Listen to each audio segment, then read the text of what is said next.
pertengahan, bukan akhir dari cerita hidup kita.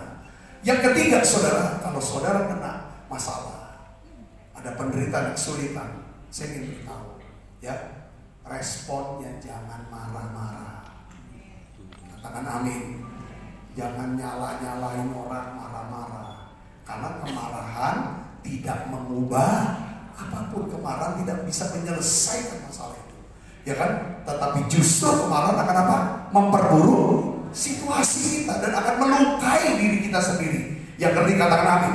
Jadi saudara bisa berharap karena saudara tahu sudah sekarang bahwa kemarahan tidak akan mengubah dan menyelesaikan apapun, tetapi justru kemarahan itu akan memperburuk situasi dan akan melukai diri kita sendiri. Nah, Alkitab bilang begini, kemarahan itu tidak bisa mengerjakan apapun, yang tidak bisa mengerjakan kebenaran di hadapan Allah.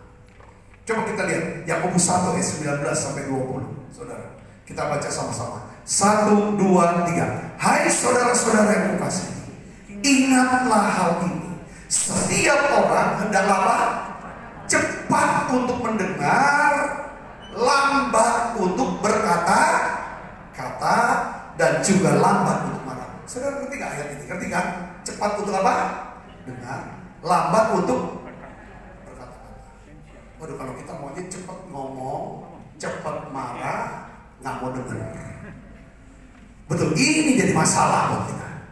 Ya, kita nggak akan pernah bisa menjadi orang yang menaruh harap kepada Tuhan sampai kita belajar bagaimana, ya kan, saudaraku, mengatasi kemarahan kita.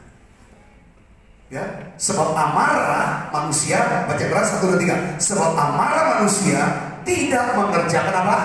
Kebenaran di hadapan Allah. Katakan amin. Maksudnya apa, saudara? Di sini artinya, ya kan, bahwa amarah itu kita nggak bisa berharap dan marah pada waktu yang bersama.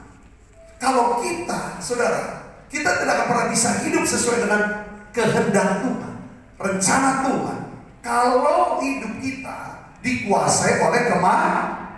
Kalau kita justru orang yang pemarah ini masuk gereja, baru turun demo, baru masuk di depan demo, wah, masuk dari matanya udah marah.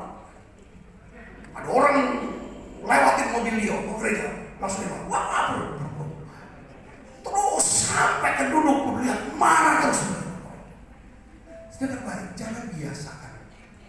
Kalau bisa jangan biasakan. Setuju nggak, saudara? Karena kalau kita biasakan diri untuk marah, nggak setuju terus, maka saudara tidak akan pernah bisa hidup sesuai dengan kehendak Tuhan. Karena orang yang marah di dalam diri itu apa ribut penuh dengan kebisikan. Karena untuk bisa mengerti kehendak Tuhan, kita harus tenang. Kita harus bisa dengar, pekat, kata orang sensitif. Saudara, nah hari ini saya ingin orang yang berharap, pasti orang itu adalah orang yang punya iman. Orang bisa punya iman karena orang itu suka mendengarkan firman. Dia bisa mendengarkan kalau tenang badan dia, diri dia. Setuju sama kata-kata? Orang yang pemarah itu nggak akan tenang hidupnya, berisik sehingga nggak akan pernah bisa dengar firman. Banyak janji Tuhan tidak digenapi dalam hidup kita karena kita tidak menaruh pengharapan sama Tuhan. Kita nggak menaruh pengharapan karena kita tidak tahu. Kita bukannya berharap, malah kita marah. Setuju saudara dengan kata-kata ini? Amin. Ganti kemarahan kita dengan pengharapan. Karena pengharapan dapat memberikan kita kekuatan untuk apa? Menyelesaikan segala sesuatu dengan lebih baik. Katakan amin. Jadi di masa-masa saudara menaruh harap, masa-masa